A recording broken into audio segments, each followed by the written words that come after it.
This is a story of survival that is hard to put into words. The bravery of 8-year-old Jennifer Schuett is beyond measure, and her actions in critical circumstances are remarkable. It's a rare case where the victim aided in apprehending her attacker. Despite losing her ability to speak due to a horrific injury, Jennifer survived, retaining every detail. Over 19 years, she relentlessly continued to pursue her own case, and in the end, she got her way. You ever heard the name Jennifer Schuett? Yes. Did you ever have occasion to come in contact with her? Yes. Tell me about that. No. Jennifer Schuett, an 8-year-old schoolgirl, had recently finished school. She lived with her single mother, Elaine, who did everything possible to ensure her daughter's happiness and well-being. Elaine worked multiple jobs to support the family and provide Jennifer with a joyful childhood. Surrounded by such love and care, Jennifer blossomed into a lively and cheerful child, embracing learning with enthusiasm and displaying a keen intellect and curiosity. At such a young age, children are often afraid of the dark, and Jennifer was no exception. She had a fear of the dark and frequently slept alongside her mother in the same room. As far as I can remember, back in my childhood, I just didn't like the dark or sleeping alone, so I found comfort in going to bed with my mom. We were all that we had, was each other. That night, on August 9, 2009, the mother and daughter slept in the same room. Jennifer was tossing and turning, kicking her mom in sleep, making it difficult for her to fall asleep. Unusually, at 2:30 a.m., Elaine woke up and asked Jennifer to go back to her own room for the rest of the night because she needed to get up early for work. Understandingly, Jennifer responded to her mother saying, "Just because I love you, Mom, I'm going to sleep in my own room tonight," and went to her room. Elaine would later regret this decision for a long time, but at that moment, she couldn't know what would happen next. The following morning, Elaine discovered that Jennifer was missing when she went to wake her up. She noticed that the window facing the parking lot was wide open. Elaine promptly called 911. Upon the police's arrival, she recounted that she hadn't heard any noise or screams after Jennifer went to her room. It is worth mentioning that their apartment was on the first floor, and the windows in Jennifer's room overlooked the parking lot, leading Elaine to fear that someone might have seen Jennifer and entered the room through the window. Elaine realized that their apartment was not the ideal living situation for her and her young daughter, but it was the best they could afford at the time. Nevertheless, Elaine's parents decided to help her and their granddaughter with a new place to live. They purchased a small house nearby and renovated it. Jennifer and her mother were supposed to move there in a few months, and they had been there the day before Jennifer went missing. They were working in the garden, where Jennifer was bitten by mosquitoes, which prevented her from sleeping peacefully that night. After her daughter's disappearance, Elaine was devastated. She said that Jennifer was all she had and pleaded for her return. The police worked tirelessly to locate her. Luckily, Elaine didn't have to wait long for news. Around 6:30 p.m. that same day, the police received a call from parents whose children were playing in a field and accidentally stumbled upon something. To their horror, they realized it was the body of a young girl. Upon arriving at the scene, the police found the body of 8-year-old Jennifer Schuett lying in the middle of the field, 5 kilometers from her home. Jennifer's condition was grave, but she was still breathing. Jennifer's condition was grave. Her throat had been cut from ear to ear. The main life-threatening injury for Jennifer was a wide wound on her throat, which caused her to lose a lot of blood and made her extremely pale and weak. Jennifer was taken to the hospital in critical condition, where doctors fought to save her life. When I first saw Jennifer in the emergency room, she was a fairly small 8-year-old, very pale, covered with ant bites and scratches on her back. She couldn't make any sounds. because of the injury that she had to her neck. Fortunately, after the operation, Jennifer's condition stabilized and the bleeding stopped. We completed her surgery. Her airway is stable. She's not bleeding. So we're very hopeful about her survival. When she regained consciousness after the surgery, her behavior underwent a sudden change. It turned out that she was afraid of all men. I was kind of a hard patient to deal with because I had a lot of male doctors and I was scared of males. Additionally, the Dickinson Police Department deployed a whole team to guard her hospital room. Throughout this time, Jennifer was in a constant state of panic. She even hit a doctor in the stomach when he tried to approach her. Elaine tried to reassure her daughter, explaining that all these people were there to care for her and help her. However, Jennifer didn't trust anyone. Her behavior became more understandable when she finally revealed what had happened to her that night. We knew that we had a survivor that couldn't speak. The challenges were to extract information from her.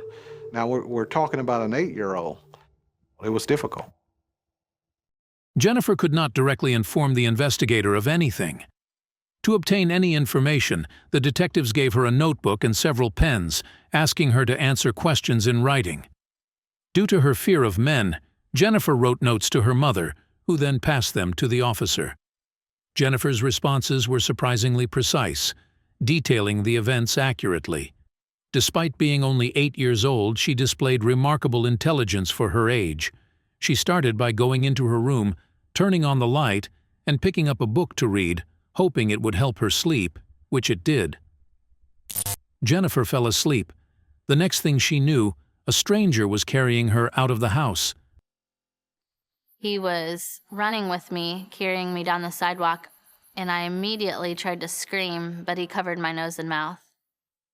Afterward, he placed Jennifer in the car, claiming to be an undercover police officer. She later confessed that she immediately felt that something was wrong.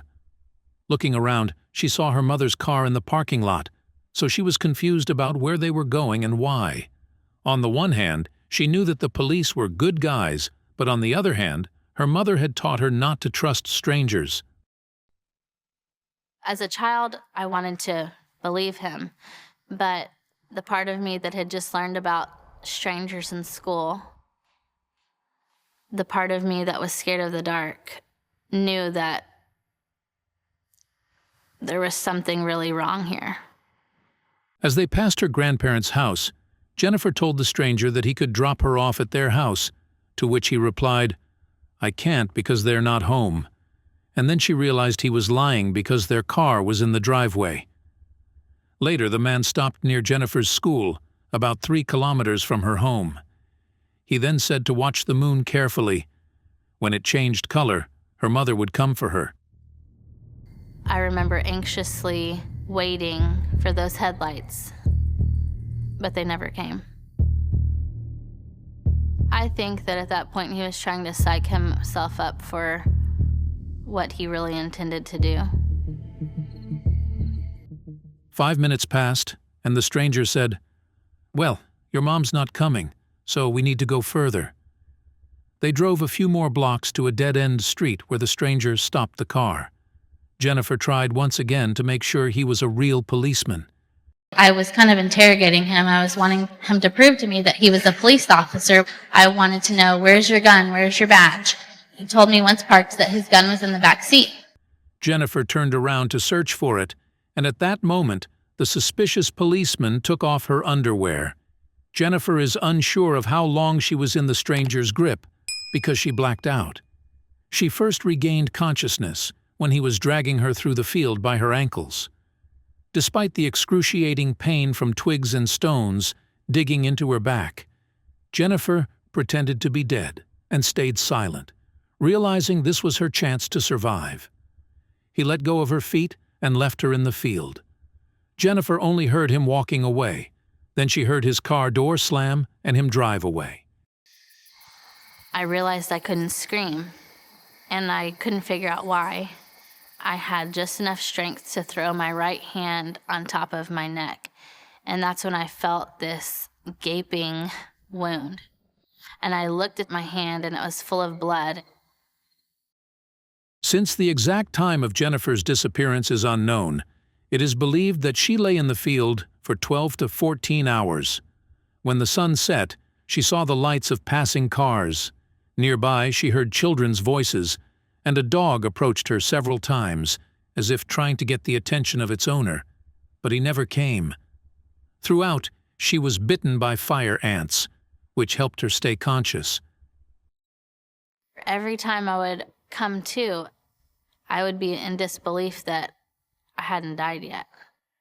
Jennifer said she wasn't afraid and had even accepted that she might not survive, but suddenly she heard children's voices nearby, and at that moment, something hit her leg. The next time Jennifer regained consciousness, she heard a police officer repeating, "You've been found, you're gonna be okay, just please stay with me, please stay with me." And I remember being put into the life flight helicopter.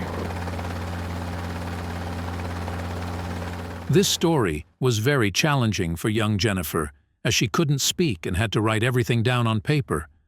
Moreover, her fear of men complicated the situation, so her mother asked all the questions, and Jennifer's answers were relayed to the officers who were behind the door. Incredibly, 8-year-old Jennifer even managed to get the stranger's name from him. I just remember remembering his name. And so I wrote, he said his name was Dennis. I remember saying that he looked greasy and like he may have had a scar or something on his face. 4 days after her disappearance, the police requested the services of forensic artist Lois Gibson, who communicated with Jennifer solely through gestures and notes. Despite these challenges, they managed to create an incredibly detailed composite sketch. It was shown to the public in hopes that someone would identify the man. Meanwhile, the police continued to comb through the crime scene and found Jennifer's clothing about half a mile away, along with the man's shirt and underwear. Although there was hope that DNA on the clothing would lead to the perpetrator, no matches were found. Jennifer's recovery was gradual. She showed remarkable resilience despite still being a child. There was a moment when she got upset over a chocolate bar she couldn't eat, screamed in frustration, and a faint sound escaped her mouth. Doctors were shocked because her vocal cords were almost severed, and they never expected them to heal, but somehow they began to mend. I like to say I haven't shut up since. Soon after, Jennifer was discharged from the hospital. She not only returned home, but also went back to school. After completing her schooling and college education, Jennifer decided to pursue a career as a children's librarian. However, she never forgot what happened that night. Each day felt like a hunt for the criminal. It could be anyone. This could be our new neighbor. This could be someone at the post office, someone at the grocery store. Is he watching us? Is he going to come back and finish me off? Fortunately, Jennifer met a guy named Jonathan, and for the first time in many years, she trusted a man, and they fell in love. However, at the same time, the trail of her attacker grew colder. The chances of him being found were slim, and the case showed no progress despite being passed from one investigator to another.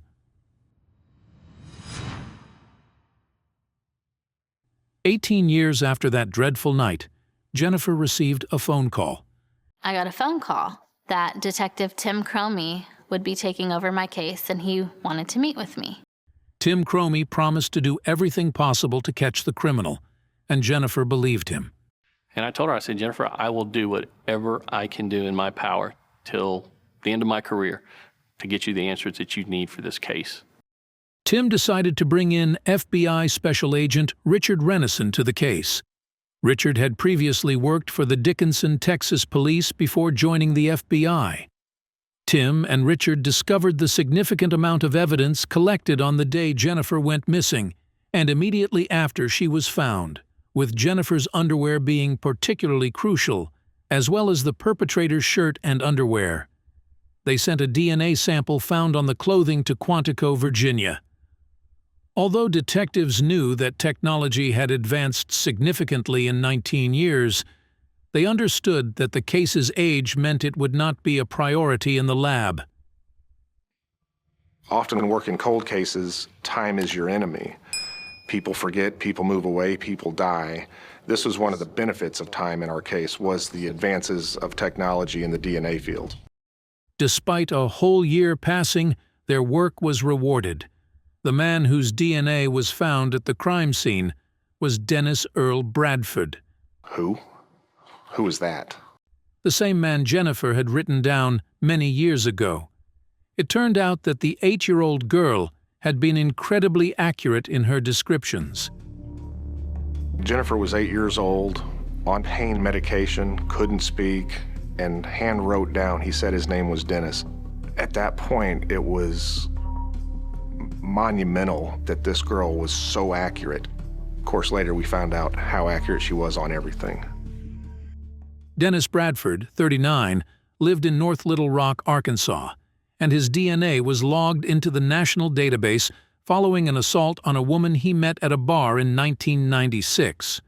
Although sentenced to 12 years in prison, he only served 4.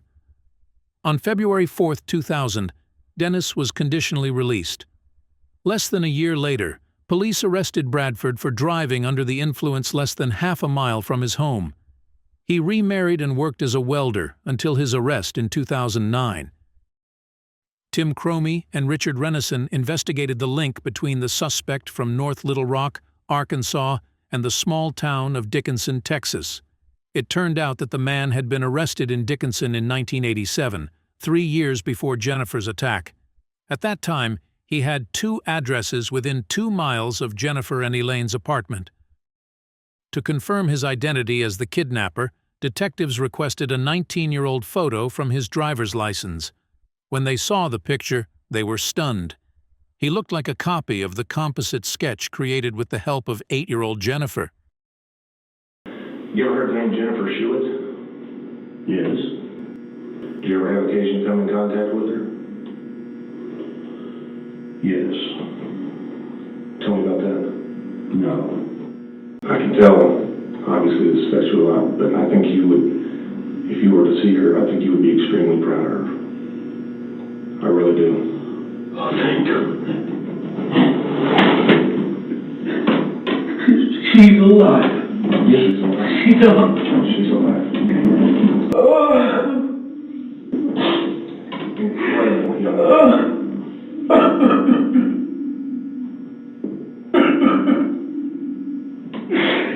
Oh, God.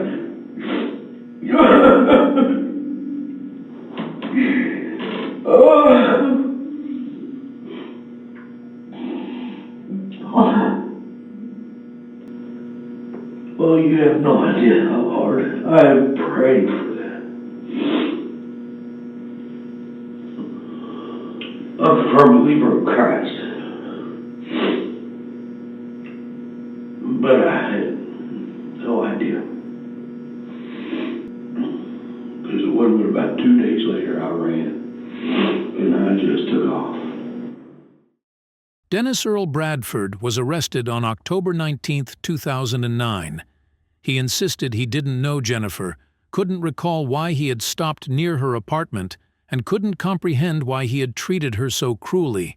Dennis also revealed an interesting detail that investigators didn't know. After the attack, he was overwhelmed with guilt, and he attempted suicide with a shotgun. Bradford wanted to pull the trigger but changed his mind. Afterward, he was admitted to the psychiatric ward, which happened to be the same hospital that Jennifer was still in. Even at that time, he was so close to her. Immediately after the interrogation, detectives informed Jennifer that the criminal they had been searching for 19 years was arrested. When they called me that morning and told me that they really arrested this person, Dennis Earl Bradford, it was the most surreal moment of my life. Meant everything to me. Later, Jennifer Schuett expressed her gratitude to the detectives for fulfilling their promise. Above all, I'd like to thank Detective Tim Cromie with the Dickinson Police Department and Special Agent Richard Renison with the FBI for all of their hard work and dedication over the last year and a half, and for his promise from day one never giving up on my case, and for hearing my voice and seeing my determination. She also admitted her anticipation of facing Dennis Bradford in the courtroom. Since Bradford was willing to plead guilty and not drag out the trial, Jennifer was given the opportunity to select a court date. She chose August 10, the 20th anniversary of the attack. I remember staying up late, endless nights, trying to perfect my victim impact statement, writing in, erasing, and writing again and erasing again, just trying to perfect what I wanted to say. I had 19 years worth of things to say to this person. However, it was not meant to happen. On May 10, 2010, a few months before the trial, Dennis hung himself in his jail cell. Feeling that her right to see the case through to the end had been taken away, Jennifer went to Dennis's grave and read aloud what she wanted to say in court. Dennis Bradford, you chose the wrong little 45-pound, 8-year-old girl to try and murder, because for 19 years, I've thought of you every single day and helped in searching for you. In my heart, I knew you were out there. And now I know, listening to my heart all of these years and never giving up on finding you, I was right. After finishing her speech, Jennifer turned to her husband and said, "I wonder if he heard me." At that moment, a fiery ant bit her leg. Jennifer took it as a sign from God that he had heard her loud and clear. Despite the horrific events caused by Dennis's actions, Jennifer faced yet another challenge in life. As a result of the trauma caused by Dennis, Jennifer almost lost the ability to conceive a child. However, amidst the darkness, there are shining examples of kindness, such as Dr. Craig Witts. After hearing Jennifer's story, he generously offered his services to her twice, free of charge. At the end of 2012, the couple welcomed their daughter, Jenna, and later their son, Jonah. It's like, pinch me, who would have thought? They're really my happy ending. Although the criminal tried to silence her and take away her right to be a mother, he failed. Jennifer desires for her story to be shared, not for her own sake, but for others who have endured similar ordeals and must cope with them every day. She says, "We've gone through something in life that we can talk about, but it's worth sharing it with others to instill hope. I hope this inspires you to use your voice to help someone else," Jennifer added at the end. I am not a victim, but instead victorious.